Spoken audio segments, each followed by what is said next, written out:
ఉషోదయం ప్రేమించు కాపరి ఉషా కిరణాలు ఉదయకాలపు వాక్య ధ్యానంనకు మిమ్మల్ని ఆహ్వానిస్తున్నాం. ప్రార్థన. మమ్మల్ని మిక్కిలిగా ప్రేమిస్తున్న పరలోకపు తండ్రి, ఉదయకాల సమయానికై వందనములు స్తోత్రములు చెల్లించుకుంటున్నాము. ఉదయకాలమున నీ వాక్యము చేత మాతో మాట్లాడము. నీ వాక్యములో ఉన్న ఆశీర్వాదమును మాకు అనుగ్రహించుము. కార్యక్రమం వీక్షిస్తున్న ప్రతి ఒక్కరిని మీ హస్తంలోకి అప్పగిస్తూ, తండ్రి, నీ వాక్యమును వినగలిగిన చెవిని, గ్రహించుకునే హృదయాన్ని మీరు మా ఒక్కొక్కరికి అనుగ్రహించి ఆశీర్వదించమని యేసు పరిశుద్ధ నామమున అడిగి వేడుకుంటున్నాను పరమ తండ్రి, ఆమెన్. ఈ ఉదయకాలపు వాక్య భాగము రాజులు 2వ గ్రంథము 2వ అధ్యాయము 19వ వచనము నుండి 22వ వచనం వరకున్న వాక్య భాగమును చదువుకుందాం. అంతటా ఆ పట్టణపు వారు, ఈ పట్టణమున్న చోటు రమ్యమైనదని మా ఏలిన వాడవైన నీకు కనబడుచున్నది గాని నీళ్లు మంచివి కావు, అందుచేత భూమియు నిస్సారమై ఉన్నదని ఎలీషాతో అనగా, అతడు క్రొత్త పాత్రలో ఉప్పు వేసి నా యొద్దకు తీసుకొని రండని వారితో చెప్పెను. వారు దాన్ని తీసుకొని రాగా, అతడు ఆ నీటి ఊట యొద్దకు పోయి అందులో ఉప్పు వేసి, యెహోవా సెలవిచ్చినదేమనగా, ఈ నీటిని నేను బాగు చేసియున్నాను గనుక ఇక దీని వలన మరణము కలుగకపోవును, భూమియు నిస్సారముగా ఉండదు అనెను. కాబట్టి నేటి వరకు ఎలీషా చెప్పిన మాట చొప్పున ఆ నీరు మంచిదై ఉన్నది. ప్రవక్త అయిన ఎలీషా తన యజమానుడు తనకు ప్రవక్తగా ఉన్న ఏలియా దగ్గర నుండి ఆయన కలిగి ఉన్న దేవుని ఆత్మలో 2 ఆత్మను కలిగిన వాడిగా తిరిగి వచ్చే సమయమున యెరికోలో జరిగిన మొదటి అద్భుత కార్యము, లేకుంటే ఆయన చేసిన కార్యమును చూస్తున్నాం. యెరికో పట్టణము దేవుని సేవకుడైన యెహోషువ శపించిన ఒక పట్టణం.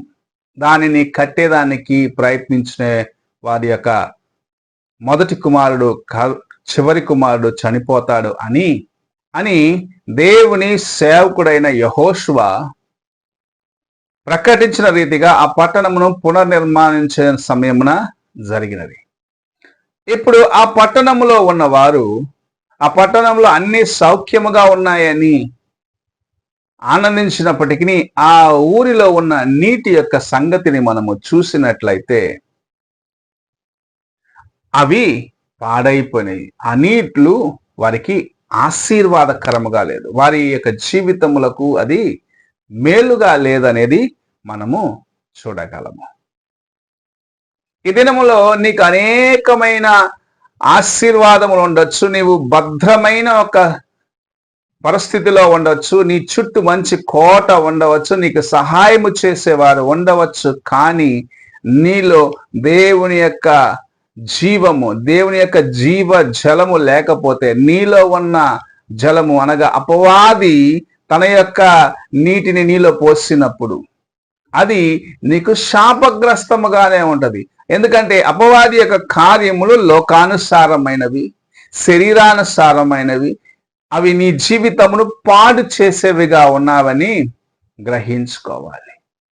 దేవుని యొక్క జీవము, ఆయన యొక్క జీవ జలము నీలో ప్రవహిస్తే మాత్రమే నీ జీవితము బాగు చేయబడుతుంది అని నీవు గ్రహించుకోవాలి. ఇక్కడ అన్ని సౌఖ్యముగా ఉన్నాయి, అన్ని బాగున్నాయి, కానీ మా నీళ్లు బాగలేవు. ఒక ఇంటిలో నీళ్లు బాగలేకపోతే, మనము కొన్న స్థలంలో ఇంటిలో వచ్చే ఊట బాగలేకపోతే మనం ఎంతో వేదన చెందుతాం, లేక ఎంతో కష్టపడతాం. ఎందుకంటే అయ్యో మంచి నీళ్ళు లేవే, అయ్యో మనం తాగేదానికి మంచి నీళ్లు రాలేదే, మా ఊట నీళ్లు మాకు సహకరించలేదని మనం అనుకుంటూ ఉంటాం కదా. అలాంటి ఒక స్థితిలో ఆ పట్టణస్థులు ఉన్నారు. అయితే వారికి ఒక విషయం తెలుసు, ఏలియా తర్వాత ఎలీషాను ప్రభువు ఎన్నుకున్నాడు. ఆయన దేవుని యొక్క సేవకుని యొక్క కార్యములను ముందుకు తీసుకొని వెళ్ళనై ఉన్నాడు గనుక ఆయన వద్దకు వెళ్ళి ప్రవక్త దగ్గరికి వెళ్ళి మాకు సహాయం అందించమని అడిగినట్లయితే తప్పక మాకు సహాయము చేస్తాడని ఎరిగి దేవుని సేవకుని యొద్దకు వచ్చాం. ఈ దినములో మనము అలాగ ఉన్నామా అని పరీక్షించుకో. ఒక సమస్య వచ్చిన వెంటనే ఎవరెవరి దగ్గరికో వెళ్తూ ఉంటారు. నా స్నేహితుడు నాకు సహాయం చేస్తాడు, నా బంధువులు ఉన్నారు నాకు సహాయం చేస్తారు, నాతో పనిచేసేవారు నాకు సహాయం చేస్తారని ఎక్కడెక్కడికో పరిగెత్తుకుంటూ వెళ్తారు. కానీ ప్రాముఖ్యముగా వెళ్ళవలసిన దేవుని సన్నిధికి, దేవుని యొక్క ఆత్మచేత నింపబడిన దేవుని సేవకుని దగ్గరికి వెళ్ళకుండగా లోకమంతట్లో ఉన్న వాటిని ప్రయాసపడి చివరికి దైవజనుల దగ్గరికి వెళ్ళి ఎక్కడికి వెళ్ళినా మాకు సహాయం దొరకలేదు అని చెప్పేవారిగా అనేకులు ఉంటున్నారు. ఈ ఉదయకాలమున ప్రభు మన వైపు చూస్తూ ఉన్నాడు. నిన్ను నేను మంచి నీరుగా ఉంచాలని ఆశిస్తున్నాను. అయితే నువ్వు లోకములో కలిసి శాపగ్రస్తమైన వాటితో కలిసి శాపగ్రస్తమైన నీరుగా మారిపోయి ఉన్నావు. నీ జీవితాన్ని బాగు చేయాలంటే నా యొద్దకు తిరిగి రమ్మని ప్రభు నీతో మాట్లాడుచూ ఉన్నాడు. వారు అడిగిన వెంటనే దేవుని సేవకుడు చేసిన కార్యం ఏమిటంటే కొంచెం ఉప్పు తీసుకొని రమ్మన్నాడు. ఆ ఉప్పును తీసుకొని వెళ్ళి ఎక్కడ నుండి ఊట బయలుదేరుచున్నదో ఆ ఊటకు ఆ ఉప్పును వేసినప్పుడు ఆ నీరు, ఆ ఊట బాగుపడినది.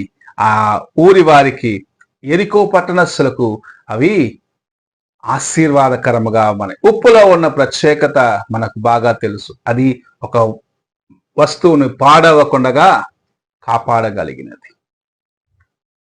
ఎన్ని దినములున్నా ఒక వస్తువు పాడవకుండా కాపాడగలిగింది. దాంట్లో మెడిసినల్ వాల్యూ చాలా ఉన్నది. అనేకమైన వాటికి వాడబడిచిన రా మెటీరియల్గా ఉన్నది. నీవు దేవుని యొద్దకు వచ్చినప్పుడు ఆయన యొక్క గుగ్గిలము, ఆయన యొక్క ఔషధము నీ జీవితములో ఉన్నప్పుడు, ఆయన నిన్ను స్వస్థపరిచినప్పుడు ఎలాంటి శాపగ్రస్తమైన కార్యమైనను సరే ప్రభు నిన్ను విడిపించి నీ జీవితమును బాగు చేసి నిన్ను అనేకులకు ఆశీర్వాదకరముగా చేయగలడు అని దేవుని యొక్క వాక్యము సెలవిస్తుంది. ఇక్కడ ప్రవక్త ఆ కార్యము చేసిన వెంటనే ఆ నీరు బాగుపడి, ఆ నీరులో ఉన్న శాపము తొలగిపోయినది. అనేకులు ఆశీర్వాదకరముగా ఆ నీటి ఊటలు మారినవి. నీవు కూడా దేవుని చేత ముట్టబడిన వాడిగా, దేవుని యొక్క హస్తము నీ జీవితములో ఉన్నప్పుడు పాడైన నీ జీవితమును ప్రభు బాగు చేసి అనేకుల మధ్యలో అనేకులకు ఆశీర్వాదకరముగా నిన్ను చేసి వాడుకుంటాడని ప్రభు నీతో మాట్లాడుచున్నాడు. అలాంటి జీవితము కావాలంటే నీవు మొదటిగా దేవుని వైపు చూడాలి. దేవుని యొక్క వాక్యంను నీ హృదయంలో భద్రపరచుకోవాలి. ఆయన నీకు సహాయము చేసేదానికి ఆయన యొద్ద వేడుకుండే అనుభవం కలిగి ఉండాలని ప్రభు నీతో మాట్లాడుచు ఉన్నాడు. నీవెలాగున్నావో ఒక్కసారి నీ హృదయాన్ని పరీక్షించుకో. ప్రార్థన చేసుకున్నాం. మమ్మల్ని మికిలిగా ప్రేమిస్తున్న పరలోకపు తండ్రి, ఈ ప్రాతకాలంన మీరు మాకు అనుగ్రహించిన ఈ వాక్యంని బట్టి వందనాలు. అవును తండ్రి, పాడైన జీవితంను బాగు చేసి అనేకులకు ఆశీర్వాదకరముగా చేయను నీవు కలిగి ఉన్న ఉద్దేశములకు మేము అప్పగించుకునేదానికి మాకు సహాయము చేయమని యేసు పరిశుద్ధ నామమున అడిగి వేడుకుంటున్నాను పరమ తండ్రి, ఆమేన్. తండ్రి అయిన దేవుని ప్రేమ, కుమారుడైన క్రీస్తు కృప, ఆదరణకర్తైన పరిశుద్ధాత్మక సహవాసము ఇప్పుడు ఎల్లప్పుడూ తోడై ఉండి సదాకాలము నడిపించును గాక. ఆమేన్.